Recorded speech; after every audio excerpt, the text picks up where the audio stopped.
क्या हम अपने बच्चों का भविष्य बना रहे हैं या माँ बाप को दिवालिया? आज दिल्ली, मुंबई, बैंगलोर सभी शहरों में तेजी से बढ़ती हुई फीस से पेरेंट्स परेशान हैं। आप शायद कहें कि फिर लोग अपने बच्चों को सरकारी स्कूल में क्यों नहीं पढ़ाते? पिछले 10 सालों में सरकारी स्कूल की संख्या 8% कम हुई है और प्राइवेट स्कूल की संख्या 14.9% बढ़ी है।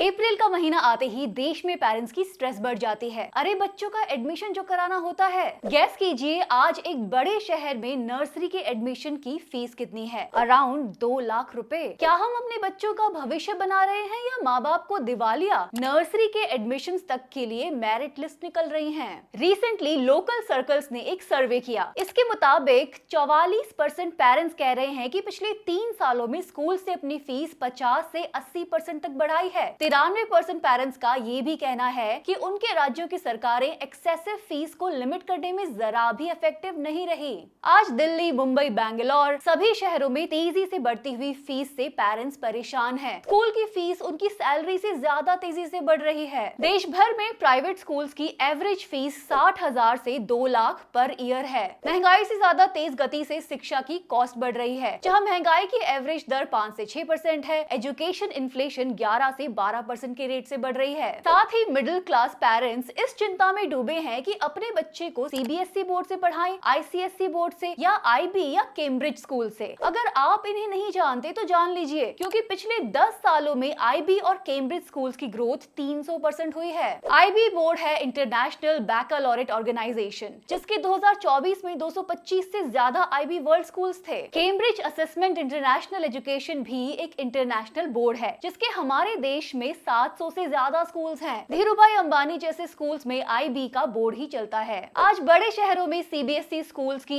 एवरेज एनुअल फीस 80,000 से 1.5 लाख रुपए है। आईसीएसई स्कूल्स में 1 लाख से 2.5 लाख है। कैम्ब्रिज स्कूल्स में ये हो जाती है 3 से 6 लाख। वहीं आईबी स्कूल्स में ये है सालाना 4 से 9 लाख रुपए। तो एक तरफ देश में सरकारी स्कूल्स मर्ज हो रहे हैं, बंद हो रहे हैं, दूसरी तरफ प्राइवेट स्कूल्स की फीस इतनी बढ़ गई है कि पेरेंट्स अपने बच्चों की शिक्षा का बोझ नहीं उठा पा रहे। वहीं महंगे इंटरनेशनल स्कूल्स की संख्या भी बढ़ रही है। हो क्या रहा है स्कूल एजुकेशन में? क्या सरकार खुद ही नहीं चाहती कि सब बच्चों को समान शिक्षा मिल सके? स्कूल सिस्टम की ये आर्थिक और सामाजिक खाई क्या हमारे बच्चों के भविष्य के साथ खेल रही है?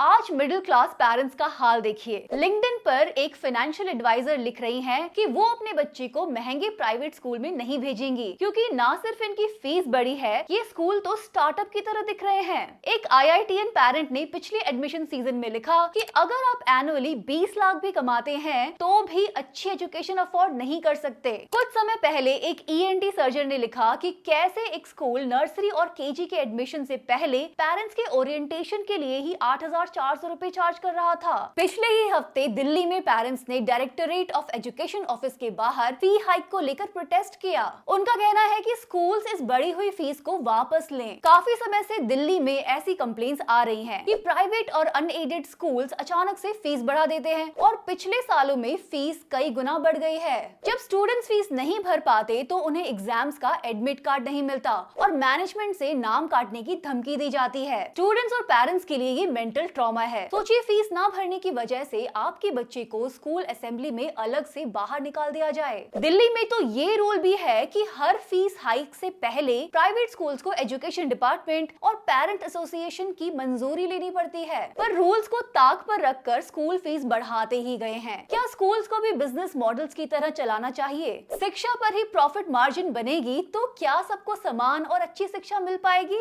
आजकल रोज अखबार बड़ी प्राइवेट स्कूल्स और इंटरनेशनल स्कूल्स की एड्स से भरे पड़े हैं, पर अच्छी शिक्षा का सपना मिडिल क्लास से दूर होता नजर आ रहा है। इन एड्स के साथ ही तरह तरह के ट्यूशंस की एड्स भी भरी पड़ी हैं। स्कूल में अच्छी शिक्षा नहीं ले सकते तो कोचिंग में ले लो, गारंटीड रिजल्ट्स का दावा है। आज स्कूल्स और ट्यूशंस का जय वीरू का नाता है। जल बिना मछली रह ले, पर ट्यूशन के बिना स्टूडेंट नहीं रह सकता। सिस्टम ही ऐसा बन गया है कि आपको किसी भी तरह के अच्छे कॉलेज में दाखिला लेने के लिए कोचिंग की अग्नि परीक्षा से गुजरना ही पड़ेगा। अब तो डमी स्कूल्स और डमी स्टूडेंट्स का मॉडल चल पड़ा है। रिसेंटली एक जेईई टॉपर ने 100 परसेंटाइल स्कोर किया, पर दिल्ली की नांगलोई में स्थित उसका स्कूल नकली निकला। वो स्टूडेंट कभी स्कूल जाता ही नहीं था, फिर मार्क्स कैसे आए? कोचिंग से। आज ये कोई शॉकिंग बात नहीं है। देश भर में ऐसे डमी स्कूल्स और डमी स्टूडेंट्स का जाल है। ये अपना नाम तो स्कूल में लिखवाते हैं, अटेंडेंस भी मिलता है, पर जाते हैं कोचिंग सेंटर। सीबीएसई ने देश भर में ऐसे 300 स्कूल्स को पकड़ा है। रिसेंटली दिल्ली गवर्नमेंट ने 10 डमी स्कूल्स को नोटिस जारी किए हैं। मतलब क्या हमें स्कूल की शिक्षा की क्वालिटी पर कोई भरोसा नहीं है? क्यों ऐसे जरिए ढूंढे जा रहे हैं? वैसे तो राइट टू एजुकेशन एक्ट हर बच्चे को 14 साल की उम्र तक फ्री पढ़ने का अधिकार देता है,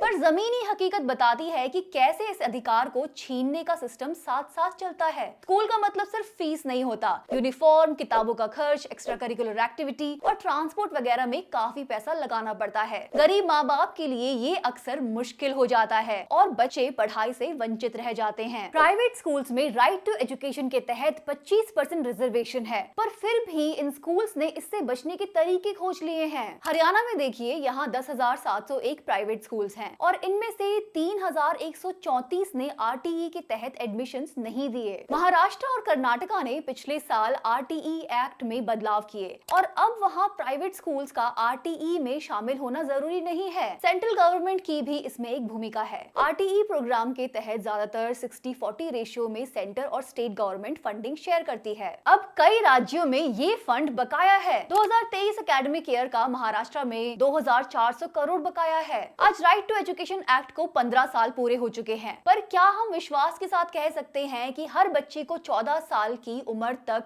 फ्री एजुकेशन मिल गई है? आप शायद कहें कि फिर लोग अपने बच्चों को सरकारी स्कूल में क्यों नहीं पढ़ाते? इसका जवाब आप ही ज्यादा अच्छी तरह जानते हैं। अगर सरकारी स्कूल्स की तरफ ध्यान दिया जाता तो जरूर ये हमारी शिक्षा और विकास को नई गति दे सकते थे, लेकिन तमाम तरह के वादों के बावजूद ना तो ज्यादातर राज्यों में अच्छा सरकारी स्कूल का इंफ्रास्ट्रक्चर बन पाया है, ना ही रेगुलर टीचर्स हैं। मध्य प्रदेश के 6,000 स्कूल्स में टॉयलेट नहीं है। तेलंगाना के 2,000 स्कूल्स में लड़कियों के लिए टॉयलेट नहीं है। गुजरात के 105 सरकारी स्कूल्स में टॉयलेट्स हैं ही नहीं। हरियाणा के 538 गवर्नमेंट स्कूल्स में लड़कियों के लिए टॉयलेट्स नहीं है। कर्नाटका के 3,580 गवर्नमेंट स्कूल्स में इस्तेमाल करने लायक टॉयलेट्स नहीं है। दैनिक भास्कर की ये 4 महीने पुरानी रिपोर्ट कह रही है कि मध्य प्रदेश में एक्चुअली 11,000 गवर्नमेंट स्कूल्स में टॉयलेट नहीं है, जिसके चलते 3.5 लाख लड़कियों का स्कूल जाना बंद हो गया। पंजाब के 82% गवर्नमेंट स्कूल्स में प्रिंसिपल ही नहीं है। केंद्रीय शिक्षा मंत्रालय के आंकड़े बताते हैं कि विभिन्न राज्यों के सरकारी स्कूल्स में 8 लाख से ज्यादा टीचर्स के पद खाली हैं। पिछले 10 सालों में सरकारी स्कूल्स की संख्या 8% कम हुई है और प्राइवेट स्कूल्स की संख्या 14.9% बढ़ी है। मतलब 89,441 गवर्नमेंट स्कूल्स बंद हो गए हैं या मर्ज कर दिए गए हैं। मध्य प्रदेश में 29,410 स्कूल और उत्तर प्रदेश में 25,126 स्कूल बंद हो गए हैं। वहीं पिछले साल 10 सालों में 42,944 नए प्राइवेट स्कूल्स खुल गए हैं। मतलब गरीब आदमी के लिए अपने बच्चे के एजुकेशन का सपना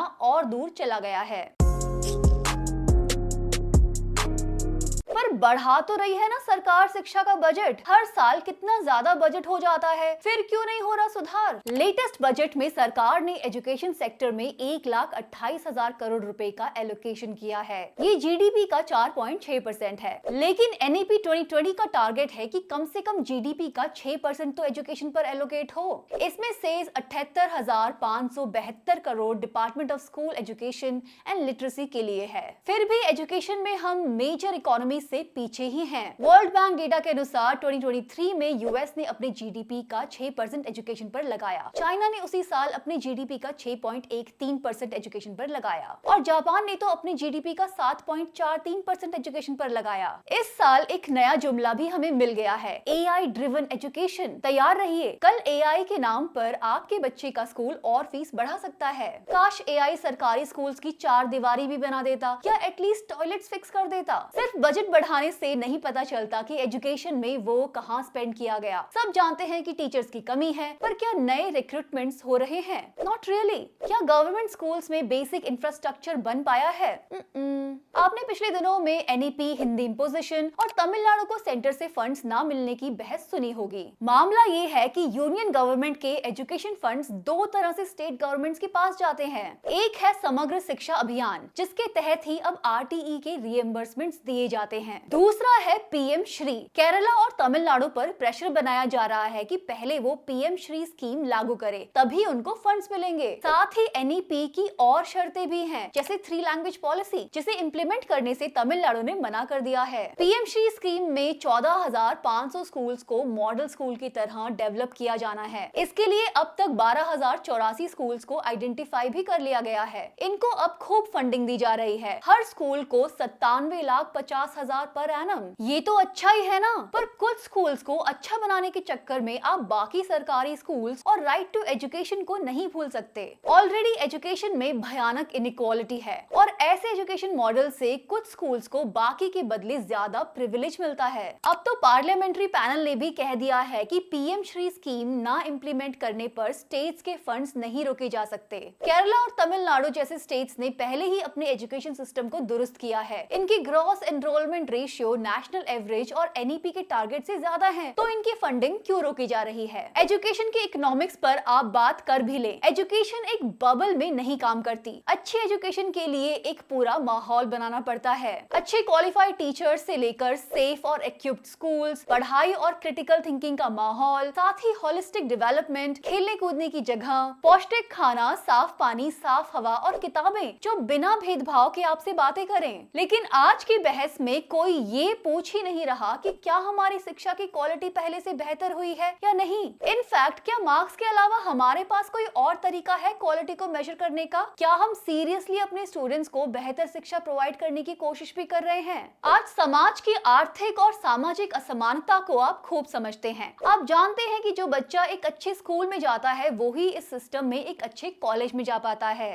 जो स्टूडेंट एक अच्छे कॉलेज से पढ़ता है उसके पास ही एक अच्छे जॉब के चांसेस होते हैं। हालांकि ये चांसेस भी अब कम होते नजर आ रहे हैं। Global economic slowdown, tariff war, domestic market की हालत ने आईआईटीएंस और एमबीएस को भी पीछे नहीं छोड़ा। 83% टॉप ग्रेजुएट्स और 50% एमबीएस बेरोजगार बैठे हैं। ऊपर से हमारे हायर एजुकेशन की बेस्ट इंस्टीट्यूशंस गाय, गोबर और गोमूत्र के पीछे भाग रहे हैं। कहाँ है हमारी टॉप यूनिवर्सिटीज का रिसर्च? कहाँ है हमारा इनोवेशन? हायर एजुकेशन की हालत आपको एक फैक्ट से पता चल जाएगी। याद है 2018 में जियो इंस्टीट्यूट को इंस्टीट्यूट ऑफ एमिनेंस का अवार्ड दिया गया था, लेकिन मजे की बात है कि वो तब तक बना ही नहीं था। देश के इतने सारे कॉलेज और यूनिवर्सिटीज में से क्या सरकार को एक भी इंस्टीट्यूट ऑफ एमिनेंस लायक नहीं मिला? इस फ्यूचर इंस्टीट्यूट ऑफ एमिनेंस की तरह अच्छी एजुकेशन भी एक सपना ही है। इसीलिए देश भर के स्टूडेंट्स अच्छी शिक्षा की तलाश में दूसरे देशों में जाने को मजबूर हैं। लाखों रुपए का लोन लेकर घर गिरवी रखकर माँ बाप भी सोचते हैं कि किसी तरह ये बच्चे पढ़ लिख जाएं। हायर एजुकेशन के लिए बाहर जाने वाले स्टूडेंट्स में 50% इंक्रीज हुआ है और अब स्कूल्स की बढ़ती हुई फीस और दूर होती शिक्षा ने पेरेंट्स को परेशानी में डाल दिया है। अपना और अपने बच्चों का पेट पाले या उन्हें पढ़ाएं। आज देश में शिक्षा का अभाव तो है ही, लेकिन सबसे बड़ा चैलेंज है शिक्षा में गैर बराबरी, जहां कुछ बच्चों को बेस्ट मिलता है और कुछ को बेसिक भी नहीं। क्या ये बच्चे विकसित भारत का सपना पूरा कर पाएंगे? क्या यही बच्चे देश को 10 ट्रिलियन इकोनॉमी पर लेकर जाएंगे? क्या ये बच्चे नई खोजें और नए इनोवेशंस कर पाएंगे? क्या असमानता में पले बढ़े ये बच्चे देश के नागरिकों के समान अधिकारों के लिए लड़ पाएंगे? Thank you for watching Cracknomics. आपके आसपास के स्कूल्स का क्या हाल है? कमेंट्स में हमें जरूर बताएं।